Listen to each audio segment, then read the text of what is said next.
Introduce my next guest, sharing the incredible untold story of the Special Air Service and those who were left out of the history books. Former SAS commander Tom Petch reveals it all in his new book, which is called Speed.Aggression, Surprise, the Untold Secret Origin of the ESPA. Tom Petch. Hiya, it's good to see Kay, you. Thanks. How are you? Yeah. Tell me about the book.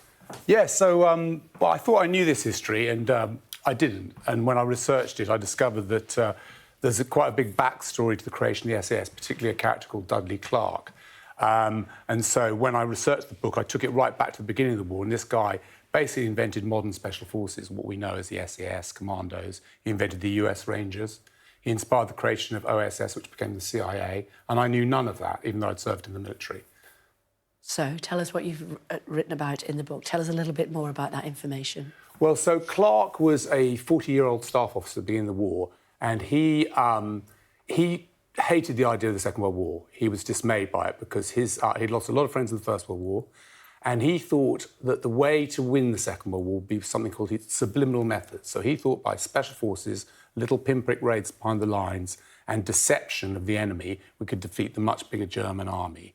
And he started doing that well before the narrative we know, which is Sir David Stirling came along in 1941. He was actually up and running before he got commissioned to create the SAS. And how effective was the 1930... What, did you say it was in 1939 1939 when he started right at the very start of the war? He was in Norway at the start of the war. He saw how effective the Germans were, and he knew we had a big problem, basically. And did he put his plan into action? He did. He started the commandos. A lot of what he did was incredibly successful. I mean, the big successes he had was creating modern special forces, which started with the commandos, which then developed into the LRDG, which is the Long Range Desert Group, which is a unit that operated in the desert, which then led to the creation of the SAS, basically. And in all of that, he did things like he deceived Rommel. I mean, there was a famous attack in North Africa where Rommel was on holiday with his wife in Italy when the British attacked for his birthday in a hotel, and he did that. Sicily, he diverted forces away from Sicily. Italy, at the Anzio beachhead, British forces waded ashore unopposed because the Germans were further north, thinking we were going to attack there. And then in 1944, he diverted all of the Mediterranean forces down to the south by creating a fake army that the Germans thought was going to attack up through Croatia and Greece. Why did the history books forget about him? So he wanted to, after the war, he wanted to write a story called The Secret War, which he was banned from doing, because we went straight from the Second World War into the Cold War, so we wanted to use these skills against the Russians. And so snippets of the stories have come out. You'll have heard of things like Operation Mincemeat, which is part of a bigger deception he did. There was I Was Monty's double, so he came up with that idea of getting an actor to play Monty and wander around the Mediterranean. So little pieces came out, but the overall picture, the overall story was kept under wraps. And actually, the last of his missions was only declassified in 2000, so quite recently. Tell us about your time in the services. That's...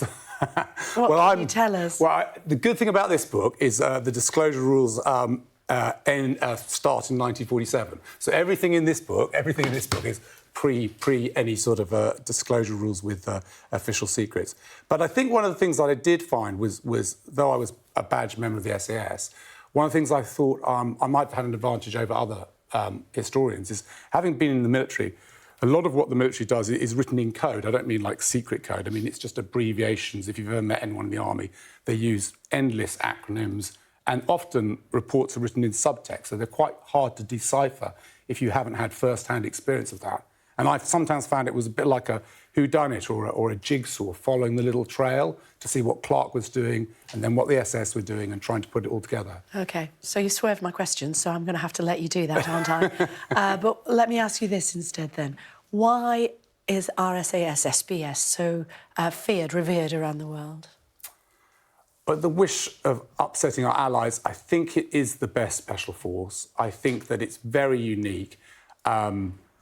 Without revealing too many secrets, the way it's selected, trained, its ethos it's the template for everything that's come since. So if you look at all the subsequent special forces, they're based on the SAS, but the SAS is the original.